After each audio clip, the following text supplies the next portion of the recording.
2014 is past. It is past. We're moving on to the big... Another crushed year. Oh, my God. Now that I know you don't like it, I'm going to try to work it in whenever I talk to you. Working the corn. The corn ball. Corn. You know how to make corn balls? Actually, I think I do. Sounds pretty tasty. Yes. I'd like to try your corn balls. Alright, so what do we got this year? What was... this was one of my favorite plays. Now, what exactly does it mean your favorite plays? Explain this to me. Now, you said this is what we're doing. And I wasn't... To me, it's just what gave me the most memorable, most fun, okay. most whatever that might mean. The best plays of 2000, whatever year we just passed. 14. Well, good. I think I was in tune, okay, in sync with you there in that case, because this game, while it's an old one, as you can see from 1994, by Wolfgang Kramer, one of my faves. Simple game introduced to me just over the holidays, so really? it is recent to me, and so maybe that's why it's so. But man, it is good stuff, and I think you did introduce me to this. This is an interesting game where 4 rows of cards are laid out, and everyone's playing cards down simultaneously. Yeah. And so I mean, I don't have to explain the game to you, but man, it is just cutthroat. And why it's memorable for me. Is whether it was my wife, whether it was you, whether it was the multitude of other people that I've already introduced this to in just this short, 1 month time, is the reactions. People just get so pissed at this game. I did get pissed at this game, didn't I? You do, because it's so simple. You're like, well, this is going to be fine. I just lay down the card, and you don't want to be the person to lay the 6th card in a row. Right. Otherwise, you get the whole row, and those bulls that you see there in between the numbers are bad for you. Yeah. You don't want to get the bulls. Don't want to get the bulls. You don't want to take the bull by the horns in this one. No. Yo, man. I want full corn alert tonight. That's like a little breakfast club there. Don't mess with the bull, you get the horns. You know? But yeah, you don't want to take the bull by the horns there, man. And that is what happens in this game so often, and people get so PO'd about it. Yeah. And it's great. And it's just so great. And then, I mean, this is just an example of a full grid. Yeah. So the 4 rows are completely filled with the 5. I think we had this happen one time. It happened one time to us. And I think we're actually worse because ours were much higher maxed out than this. Oh, yeah, because you can see the ranges of the bulls. I mean, up here you have 3, 1, 1, 1, 1, 1, 1. Yep. The number has nothing to do with the bulls. But then all of a sudden you see 5, 5. And to just explain it a little bit, I mean, if you have an 89, you're going to be taking this whole stack right here because it's the next. No, this one. The 88. Yeah, you play your card down on the next highest, next lowest. Next lowest number, the closest lowest number. So an 89 would go on that 88, and you would get that whole freaking row, which is a lot of bulls. I think I see 5, 8. That's 11 bulls right there. Yeah.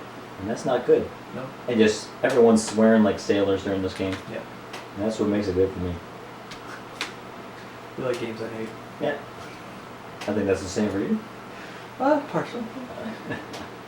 So now this is a game we both enjoy. Yes. This was one of my favorites that I played as well, actually. You were introduced to this back in the beginning of the year. Yes. So the fact that it's stuck around in your memory is a pretty good sign. Yeah, it's the one I forced you to play 4 or 5 times in a row, right?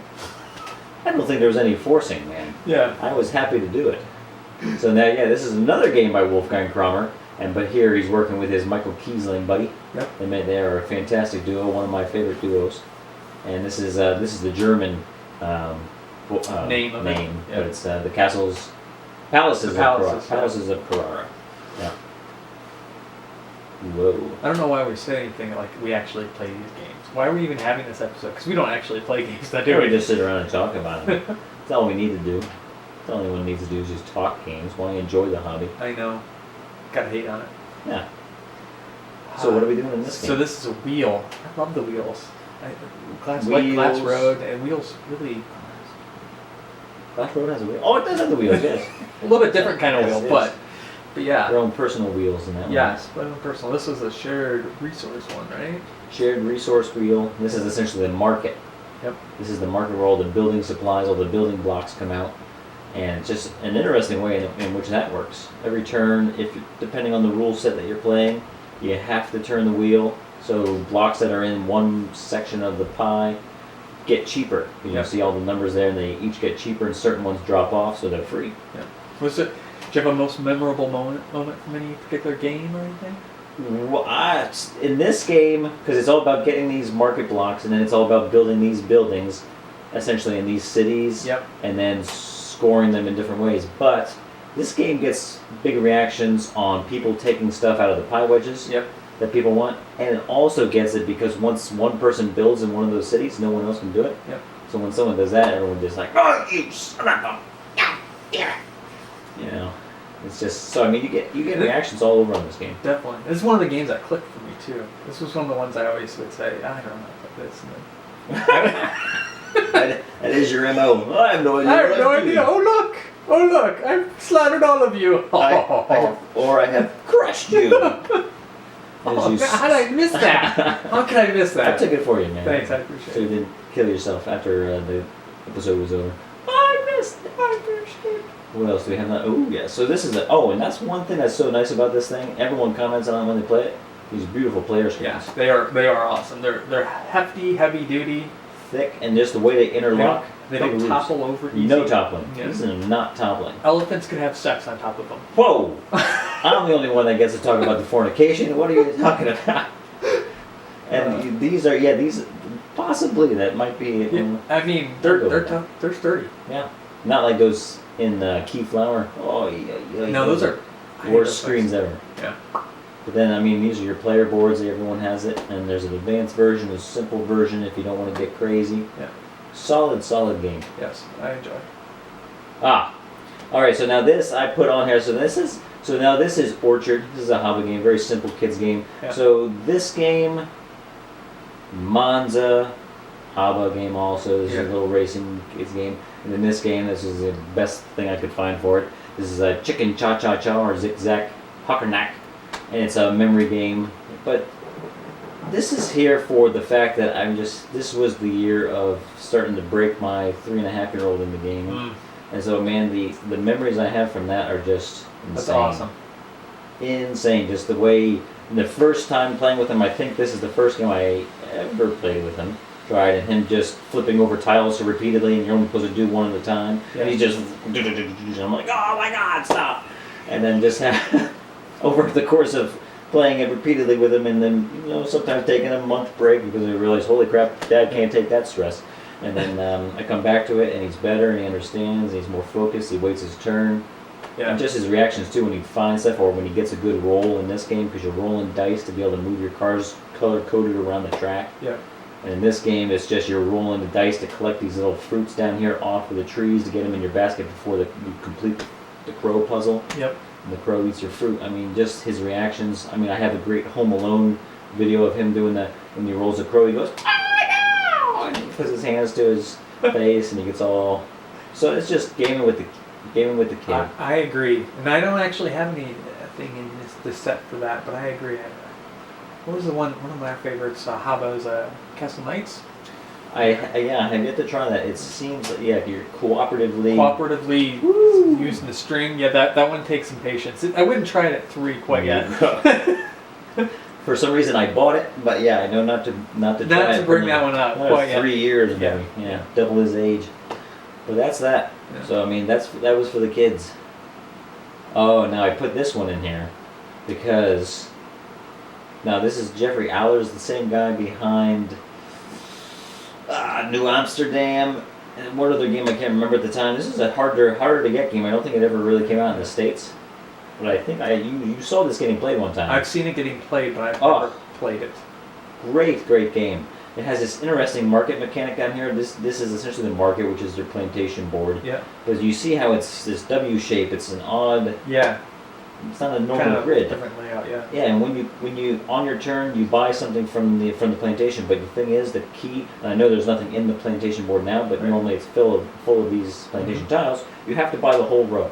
Yep. You have to be able to pay 1 coin for each plantation tile in there. So you can see, depending on how the tiles get taken, there might be 2, 3, 4. Do you pay the cost underneath? So this one would be 5? Or? No. That number just has something to do with how you place them in there. Okay. But the cost is always 1 coin per tile. But then, so not only is that cool, but then when you're bringing them up here, you're putting them onto your fincas, which are these tiles right here. Yep. And when they score if they're completely surrounded, all 8 spots around it, and it's the person that has the highest, the largest regions, and it's 4 different fruit types, or is it 5? 4 or 5 different fruit types that are out there. Yeah. And it's just really, really good game. So, but why is it good? Because I played it 4-player, I played it 5-player, and yeah, it gets slower and it slogs down a little bit, and it's enjoyable. But at 2-player, it scales well. But this is also the game to where my wife has not beaten me yet in it, and she just gets so pissed off. She just is. I mean, I don't like to obviously make her too mad because then I'm sleeping on the couch. Yeah. And that's, I mean, whatever. But it's almost worth it in this game because she is just swearing like nobody's business. Like a sailor. And you know her; she swears anyway. Yeah. So I mean, when they're in this game, 10 times more. And it's just a gorgeous looking game. Yeah. I always enjoy playing it because the colors are so vibrant, and I enjoy it. Awesome. Oh. Ooh, Robinson Crusoe. So this is definitely one of mine, as it is a cooperative game, unlike some of the things you choose. So, worker placement, lots of stuff going on, but really simple kind of mechanics that you don't have to think too much about. Yeah. Has this really cool storytelling ability where, events come out of here and they might get, dodged, or events come out of here and they might get put into the event deck up here, and then they come out later, like you might get a cut and then later that cut gets infected and you lose an arm. That's what would happen to me probably on the island. So just lots of interesting stuff going on. And you play there's different scenarios. You got the kind of introduction scenario, which, I played a bunch of times with different people, which is fun, but, when you get past that and you actually start playing some of the other scenarios, it's hard. I've heard it's a real it's soul crusher. It is a ball buster. Well, I was taking it lightly there for the kids, but you're just hammer down. Hammer down. So, and I remember one specific play where one of our other crushers, Jeremy and I were playing with a couple other folk, and it was right down to the last second, and I mean, it was do or die, and we just happened to get luck of the draw and worked out, and it's the only time I've actually won a non-intro game. And did everyone stand up and cheer? Yes, we all actually got up and went, oh! It was amazing. So, soul crusher for sure. But it was also a memorable play for me because it was the first time that Was that you playing with us? No, okay. Not that play per se, but I played this with you one time. Yes, you did. And Rhiannon and Zeb. But I mean, we sat down and Rhea and I and you had a real good time role playing. Yes. We just, got our little characters and we figured out a little backstory for these people, and she just went to the wall with it, and I had fun with it, changing it up here and there, and then Zeb's he's just stone faced, but that's all right. That's Zeb. Yes. Yeah, so it's a good game to role play. If you just want to do a light role play on it. Yeah. Which you definitely can. Yeah. There's lots of stuff going on, kind of exploration of these tiles and getting different resources from them, the wood and the fish, and, having your camp and, I don't know, just hunting, good stuff. Mm-hmm. Yeah, I think there's probably another one. Ooh, that's good looking dice. And I do radioactive. Nice colors on that. So I do like the dice because each thing represents a different thing. Like green's exploration, I think gray is gathering, and so on and so forth. And then they all have like different kind of outcomes that can happen, and I like this area over here with the cards because that's like the actions you can take. Right? Those are your items that you can build. Yeah, so you can go take actions on them by trying to construct those items, and they give you benefits, right? So it's an enjoyable game. It's a big game. It takes a while, right? It takes a little while, yeah. Good amount of scenarios come in the box. Yeah, good amount of scenarios, and there's quite a few that have come out afterwards. And I think there's an expansion out or coming out. I think it's already out. Voyage of the Beagle. Yeah. Yeah. So that's good. Nice. Whoa. Saffronito. I've heard of this one. I know. I got this one from you, actually. That's why. Because you and your wife did not enjoy it, which is okay. My wife did not enjoy it. Oh, you did. Your wife did not. Okay. It's all good. My wife, the reason why this is in here for me is because my wife doesn't really play games. However, you poor sap. I know. But she's an amazing cook. Right. So I make up for it, but this is a cooking game, but she also grew up playing carom. Mm-hmm. So I turned this game into a carom type game because the rule states that you're supposed to like stay behind the yellow thing here and like chuck these discs in and have them land on there, and then you're going to market and you're trying to bid on these things coming out, right? So I changed the rule for her from instead of chucking it out there for her to actually like flick it off the yellow band, which added a much more they're both dexterity, Right. but more what's the word I'm looking Precise for? control. Control, yeah. It's not the word I'm looking for, but close enough. Oh. Well. So this is one game that, especially after I change that rule, she'll play with me at any time, and she can kick my ass in it. Really? And now, yeah. you regret. Soon as I did that, she hadn't won until I changed that rule, and now it's more skill, right? So it's definitely more skill based with the dexterity instead of luck. So. Yeah, she is. She's mopping the floor with you every time. Yeah, I make up for it in other ways with the game. I mean, there's not a lot of strategy to it, but a little bit. But yeah, good. Yeah, as long as she's enjoying it. Yeah. So this was you're enjoying it. Really about bringing my wife into gaming a little bit. And this is what it takes a cooking. Well, not cooking, but a buy your cooking ingredients game. Yes. Yeah, that's all good. Yeah. And it's a gorgeous looking board. It's a beautiful game. I mean, these chips here are like heavy poker chips. Yeah, they're real heavy. Nice it's well ceramic. designed. Yeah, nice ceramic poker chips. Yeah. Well designed. Yeah, and just there's not another game out there like that. No. So I appreciate it. Thank you. No worries. So Telestrations. Oh yes. And this is actually your game, but you have embraced it. I have embraced it. Yeah, this is an awesome game. I don't think we actually follow the rules when we play. The rules, I mean, there's a lot of people that don't follow the rules. The rules are you score points. Yeah. For who's closest. So what we... Just have fun. Right, so before you go to the next one. What? It's okay. So what I learned, we played it a few times one night, right? Mm-hmm. And after the first time I played, I was like, that's pretty good. Yeah. And... It's okay. So, you want to do it now if you're going to do it. It was on earlier. Oh, it was? Yeah.